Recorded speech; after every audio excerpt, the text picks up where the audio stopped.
Hey, I just wanted to give a shout out to Julie and Justin Timberfake over at Drag Me Tarot. It's a really awesome channel. You should definitely check it out. She's a lot of fun to work with. We're going to be collaborating, so that's going to be awesome. But Justin Timberfake is her drag king persona, and she does tarot and also tries to address some of the issues in the drag community.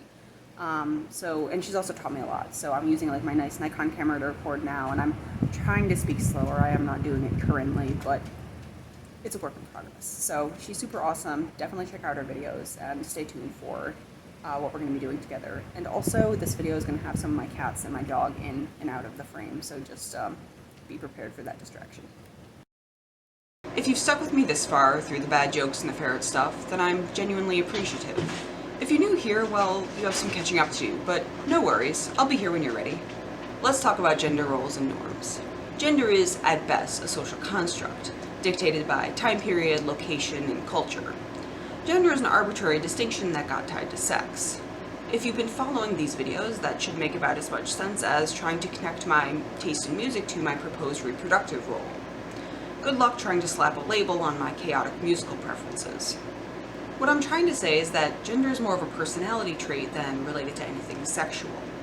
It could even be considered a bundle of traits, but not a very tight bundle, allowing you to pick and choose, and that's where this idea of a rigid gender binary begins to break down. For example, we have traits such as protectiveness and strength, and nurturing and creativity.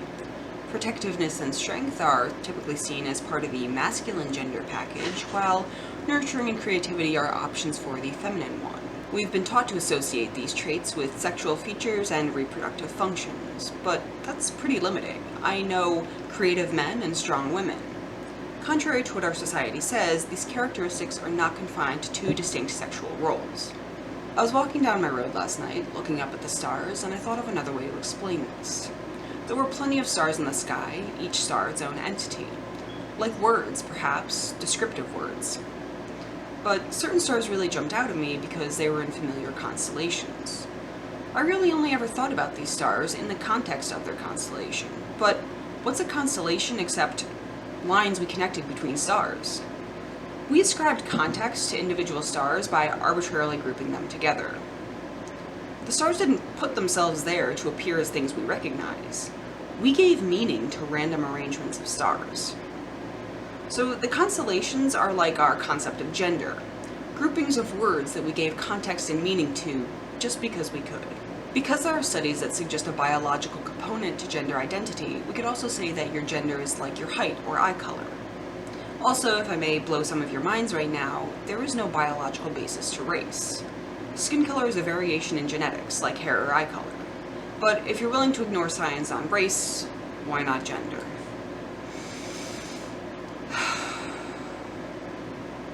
Anyway, all this to say that gender is contrived, like so many other things. Like race. So it's admittedly a weird paradox to subscribe to the notion that gender isn't real while also talking about and identifying with it so much. But why can't we regard gender as a personality trait? Something as diverse and complex to learn about a person as their political stance, but as basic as their favorite color. Unfortunately, society has an unhealthy obsession with things like gender and race, and also putting people into boxes, so we're somewhat forced to deal with it for the time being. My gender identity centers on a social construct, which is kind of weird, right? But if we no longer adhered to the strict division between maleness and femaleness, my gender identity would no longer be an issue. I would no longer have to use masculine, feminine, or other to describe my identity. The traits associated with these gender options would simply be words without these connotations. Connotations that have been used to divide and classify us. Hell, even men with feminine attributes get made fun of, right? So it's not just harmful to trans people. But y'all aren't about to give it up. People cling to gender norms because it's all they know and it makes them feel comfortable. When somebody deviates, it's scary! Or at least unsettling, I guess.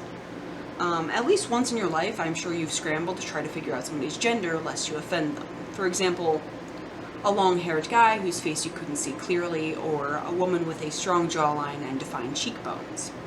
It made you pause before referring to them because you didn't want to get it wrong and insult them. But when it comes to trans people, you no longer care about getting it right. we want to categorize us strictly based on the genitals we had as babies, which is super creepy. I'll address this more thoroughly in an upcoming video, but I think a lot of it comes down to internalized homo and transphobia, and a societal view that sexual exploration is taboo.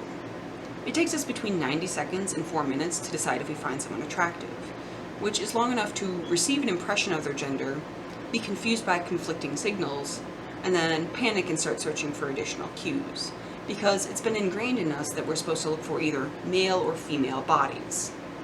So I suspect that when people don't fit neatly into these boxes, alarm bells go off for some people because they want to know whether they're supposed to be attracted to this person. You know, a straight man finds a feminine presenting cis man attractive. Wait, is he attracted to the feminine appearance or the male body? Or a gay man finds a butch lesbian attractive. What? It's confusing in a way that throws our sense of identity out of whack. That is, if you worry about these things. Aesthetically speaking, I find all types of people attractive, and it doesn't bother me one bit. I'm secure in my sexuality, but I also don't mind having my feathers ruffled and reconsidering what I thought I knew about myself. But I'll hop back to gender norms. To be seen as a guy, I have to take note of these gender roles and stereotypical manner of presentation. But as I said above, the whole reason I identify this way is because of these norms. I don't feel at home with society's definition of femininity, at least most of the time, so I call myself transmasculine. But there are plenty of cis women who don't really feel feminine either, but that doesn't make them trans. So what do femininity and masculinity even mean? What do these package deals provide for us? Predictability? But plenty of, or even all cis people deviate from their gender's standards. So what are masculinity and femininity? And I challenge you to answer this question without the context of biological sex or religion. You know, I really want you to contemplate these things. It's not meant to be an assault upon religion, but our society's narrow-mindedness. To be correctly gendered, I have to make adjustments that may not feel good or right. I didn't want to cut my hair, but I didn't want to be misgendered anymore, and I figured it would help. You know, I've got a roundish face, I've got peach fuzz, a higher voice, and I'm short, so long hair didn't help. Testosterone will help, I hope. Why the hell am I injecting myself each week if not, right? But my go-to summer wardrobe is short shorts and tank tops, but there's no way in hell I'm getting gendered correctly with visible lumps of chest fat. So I bind my chest, wear t-shirts, don loose shorts that go down to my knees, and this is all because my gender has been tied to my sex and my appearance rather than just being a fact about me. It's all weird. Sex isn't binary, as we've covered, so to conform to one or the other feels odd, especially to be properly measured against an invented idea. And yes, I know I use air quotes a lot. I'm not going to stop. I mean, yes, expectations make it easier to modify my appearance because I have a standard, and yes, I know I did it again. But expectations are also bullshit. So as a man, I'm supposed to be tall and strong and able to sport a thick beard and have a pleasantly deep voice, and so on. Oh, and also boast the almighty penis. But plenty of cis men can't grow a nice beard, aren't ripped, don't have particularly exciting equipment, don't have a voice like Liquid Seduction, and don't exceed 6 feet. From personal experience, cis men aren't immune to body image issues, so why should a transmasculine person such as myself be? I hate to admit it, but I'm medically transitioning or taking hormones, in part to develop more masculine physical features so that people will gender me correctly more often. This is a bad reason to do it. I should do it purely for me, but once I'm bearded and deep voiced, if people still refuse to gender me correctly, well, they're just gonna look silly. I don't even want all the changes, but I want a beard so nobody can get it wrong. So much bullshit in so many ways, but all that said, it is also a way for me to affirm my identity and also feel more at home in my meat suit. That said, I also look forward to the gender fuckery. I look forward to rocking facial hair with curves. If I were attractive, I'd look forward to the straight men questioning their fragile masculinity. But I'm not, so I guess I'll just look forward to hiding under bridges and pretending to be a troll. I suppose you've noticed that I don't always look masculine in these videos, or should I say I don't try to. I mean, I am trying to right now, but like earlier in this video, I was not. And I very much want to normalize this. I can look feminine while being transmasculine. I can be non-binary and not look androgynous. There's no standard operating procedure on how to be trans or non-binary, and I've long thrown out the manual society handed me on how to be a binary female. The important thing here is that trans people don't have to look a certain way, 1, to be trans, and 2, to be gendered correctly. Our transition and identity are not judged on how well we pass or look cis. I'm hoping that by now I've built a foundation of knowledge that y'all feel comfortable with. I hope I've started deconstructing some of your old beliefs about what sex and gender mean. It can be uncomfortable, even daunting, to let go of what we knew, but that's okay. Progress is the key. So this week, perhaps start unlearning some of these inherent biases. Practice looking at a person, realizing you don't know their sex or gender, and being okay with that. For bonus points, ask somebody's pronouns. You'll realize it's not that scary, and it doesn't hurt you to do so.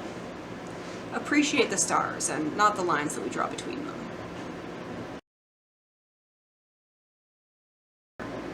Also, if my impression of their gender receive conflicting